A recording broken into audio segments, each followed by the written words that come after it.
we'll just rip right into it. If you go back to the very beginning of your career, or even before that, what would your earliest memory of a tattoo be? Earliest memory of a tattoo. I mean, if you're gonna go that far back, I was a child and I had some older cousins who were a bit rebellious and punk, and they had some tattoos, and I thought that was the coolest thing. I didn't start thinking about my career as a tattooer too seriously, and until I started getting tattooed, and I just went to a shop, and the vibe was just awesome. Uh, Everyone was just riffing, joking. It was a very cool atmosphere, and I was like, "This is the place I want to be in."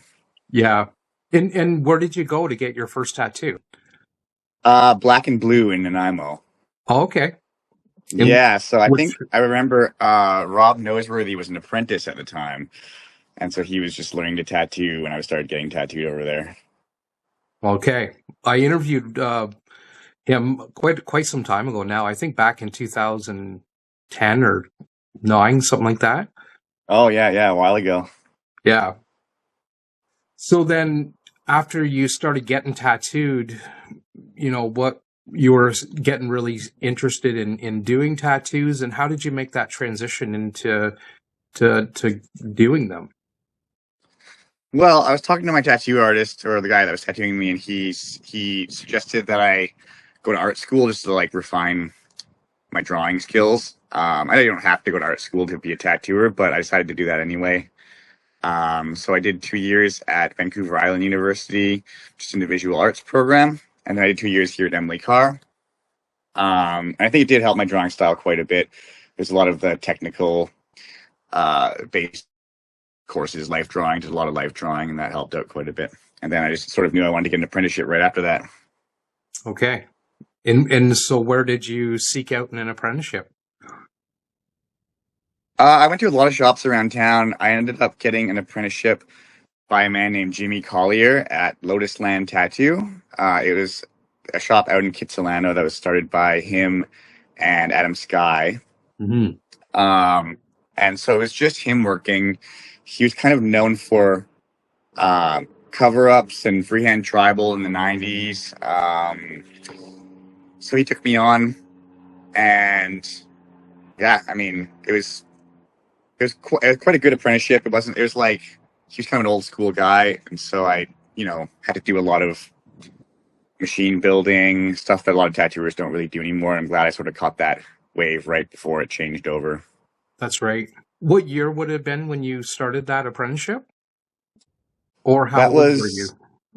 was 2012. I did the apprenticeship. Okay. And so tell me more about your apprenticeship. How long was it, and how did that go? I apprenticed for, I think, a little over a year, and then it was good. There wasn't a whole lot of us in the shop. There was just me and another apprentice, and then just Jimmy. He he actually, about a little over I graduated my apprenticeship, he passed away unexpectedly, fairly young. He was 36, which is how old I am today, actually. Oh, happy birthday. Thank you. But yeah, he passed away unexpectedly, and it was pretty devastating for everyone who knew him. Unfortunately, like, we tried to keep the shop open, but it was just like pretty much a junior artist and another apprentice. So we kept it open for like another year. I was tattooing like about, I think, 7 days a week just to try to keep it open. That being said, like, I'm sure tattooing that much, and it was like a walk-in shop, so I was tattooing little tattoos every day. I'm sure it helped progress my skills as an artist. Mm-hmm. But unfortunately, we weren't able to keep the shop open, and it ended up closing about a year after he passed away. Okay. And so what was your next move after the shop closes? You lose your mentor and the shop's gone, and that had to be a bit of a tough transition to work through. Yeah. I mean, it was tough. I just went around town quite a bit to other shops and just like was just seeking out another place that I could work. I ended up settling on a place called Adorned on Commercial Drive, which is actually also not a shop anymore. They changed their name. It's more of a piercing studio now. Hmm. But yeah, the shop dissolved, and then I moved out to Kitsilano, to East Vancouver, which I love, and I've sort of resided in East Van ever since. After I was at Adorned, I moved to Black Rider Tattoo, which I stayed at for about nine years or so, or eight years or so, until it recently dissolved in this January, just due to the industry being the way it is right now. Maybe there's a curse upon me for all the shops I've worked at that are closing, but who knows? So they had to stop. They had to shut down. Just, I mean, I'm sure you have seen how the industry is Hmm. currently. The economy is pretty bad. There's a lot of shops closing, unfortunately. Hmm. Reputable shops too. Black Rider got voted by the Georgia Strait here in Vancouver best tattoo shop in the city, and then a year later it had to close down just because I guess the way Vancouver is, the way the tattoo industry is. That's right. Yeah. So after that, I moved to Super Cat Tattoo, which is where I'm at currently, and I've been there since January, and it's great. We're all friends there. We all get along really well.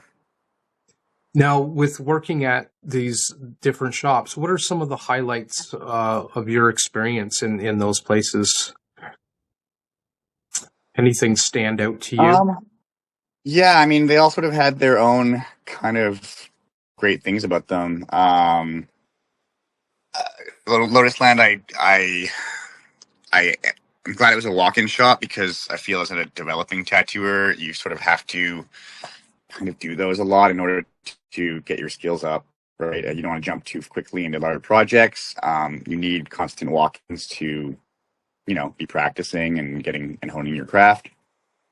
Adorned was great. I met one of my best friends there who I still work with today. His name's Jesse Williams, and we've worked at the same shops ever since. And it was a good way to, like, a good shop for expanding my portfolio and meeting new people in the industry. And Black Rider was great because um, we were all, it was a very tight knit crew there. We found a solid crew, and the lineup didn't change for many years. All of tattoo shops, sometimes there's a rotating door of artists that work there. Black Rider wasn't that way. It was like we had like five artists, and we all just hung out outside of work and maintained a good friendship ever since. So that was, yeah, that was where I sort of found, like, the people I wanted to be around. Okay. Okay.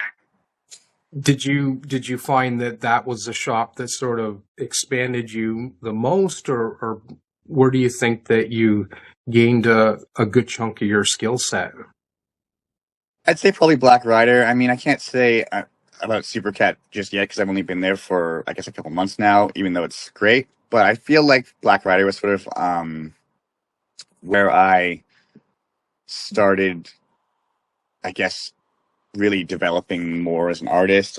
We all were really good about, like, drawing together, painting together, asking for critiques on our work together. So that helped out quite a bit.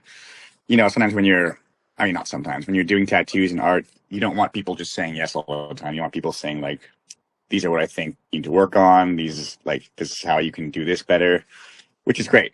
And who would be the artist that most heavily has influenced your career? Oh, Stephen James for sure. Those guys are legends. They've been doing it a lot ever since I started tattooing. I kind of wanted to do large scale color pieces, and those guys are titans as far as large scale color. So definitely those guys are. They've been. I've looked up to them for as long as I can remember. Okay. So when I was looking at your work, and I started the conversation with, it's like a fusion between those two guys. I was I guess I was hitting a nail on the head there. Oh yeah, totally, yeah. And you're not the first person to say that, and it is very flattering. Um, yeah. But it's also distinctly your own, like, which is really great. And you can see you're coming at this tattooing with a lot of skill and ability in the art phase of what you do. Mhm. Totally. I mean, I certainly wanted to develop my own style. Um, I sort of like knew what I liked about drawing. I've always liked high contrast light sources, super dramatic. Um, Stuff I learned in when I was doing like life drawing, like you need a lot of contrast for it to be interesting. Sort of fusing that with a lot of like bright color work, I found to be something that sort of made my style my style. Hmm. So I sort of went with that, and I'm still continuing to develop it today. Yeah, absolutely. And what would you say is your thus far in your career? What's your most memorable moment or pinnacle moment that if you look back across the whole thing? I don't know if I can pinpoint a pinnacle moment because it's been so much of a gradual incline. But I mean, there's been so many, just like meeting all the people that I've respected for so long, doing conventions with everybody, making friends. My sponsorship from Good Guy Supply Tattoo, I've been buying since I was started tattooing. That was a milestone for me. Um, I got scouted by the program Ink Master recently, which was very flattering. I Hmm. didn't end up getting on, but it was still the fact that I was, it made me feel quite good about my career. Yeah, they're looking at you. Yeah, so maybe someday. That's fantastic. I don't think they'll be scouting me out anytime soon. Never say never. Yeah, that's great. And so where do you hope to go with your career? Is there you mentioned that you like doing large format. Is there any other ideas on what your future plans are in tattooing? I don't know. I'd love to continue to travel more in tattoo and take it to other parts of the world, meeting more people in across the seas who share the same love for tattooing that I do. As far as goals and the actual like technical side of it, I'm not too sure. I'm never as good as I want to be, and that's sort of how you know you're still developing as an artist, right? I still have yet to. I'd love to do a full body suit, maybe someday. Um, yeah. Mhm. And and so when you think about tattooing, what do you love the most about it? I know like I'm so passionate about tattooing and it's been such a huge aspect of my life. I've been tattooing 32 years and I love it more today than I did 32 years ago. What have you loved about it and has that changed over time? Oh, I mean, I think we share the same love for it in the way that if you, we've all heard maybe our parents or just other people say, if you love your job, you don't work a day in the world, right? And sometimes, sometimes, yeah, working doesn't feel like work. It's just I'm drawing, I'm hanging out with friends, I'm chatting, yeah, it's just everything I love as a job, and it doesn't feel like a job. Yeah.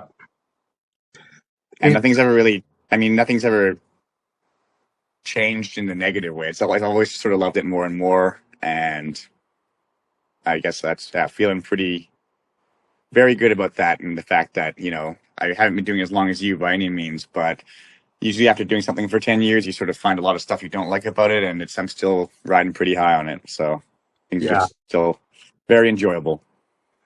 that's really great to hear because it's so easy to find the Mm, negative and you yeah. know of course there's going to be aspects of things we're not going to enjoy but Mm. when you really step back and look at tattooing it's such a privilege and honor that people let us do this to their bodies. Yeah, it is an honor because yeah, it's we both know it's on there forever. It's a big deal for for people to get tattooed and to wear this till they're till they're gone. Yeah. Do you have a process when you sit down to do a piece of art for a client? Honestly, for me, if I'm creating a narrative or a story, it sort of comes as I'm drawing it. I sort of when I sit down and draw something, I just start sketching and just let my mind go as quick as humanly possible.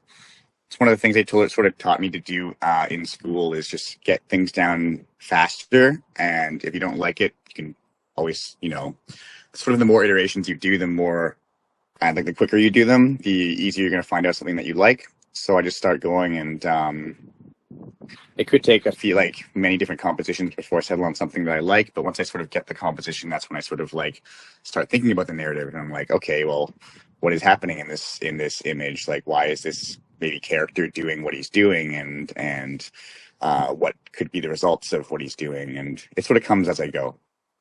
Okay.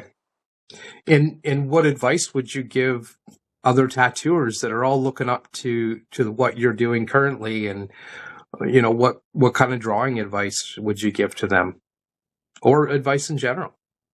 Drawing advice: just draw more. You have to keep drawing to get better. Do less tracing. I draw so many hours a day, even when I don't have drawing to do for tattoos. I'll just do drawing for fun to keep my skills up. Draw more things. Draw things you're uncomfortable drawing, or else you'll never get better at them.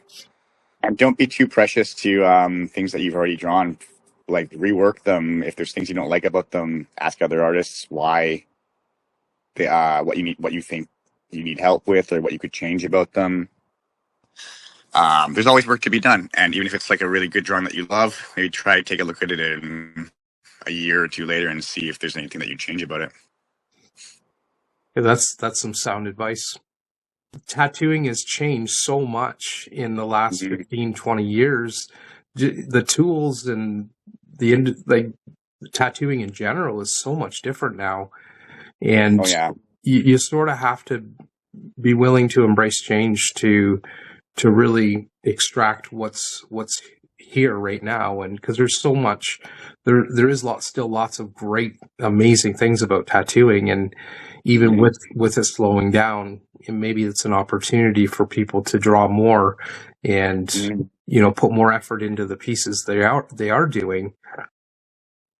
Absolutely. I mean, I feel like 10 years ago, we couldn't have really predicted that tattooing was going to go the way it did. And for 10 years from now, who knows what it's going to be like, right? So just got to roll with the punches and just, keep drawing and keep loving the craft.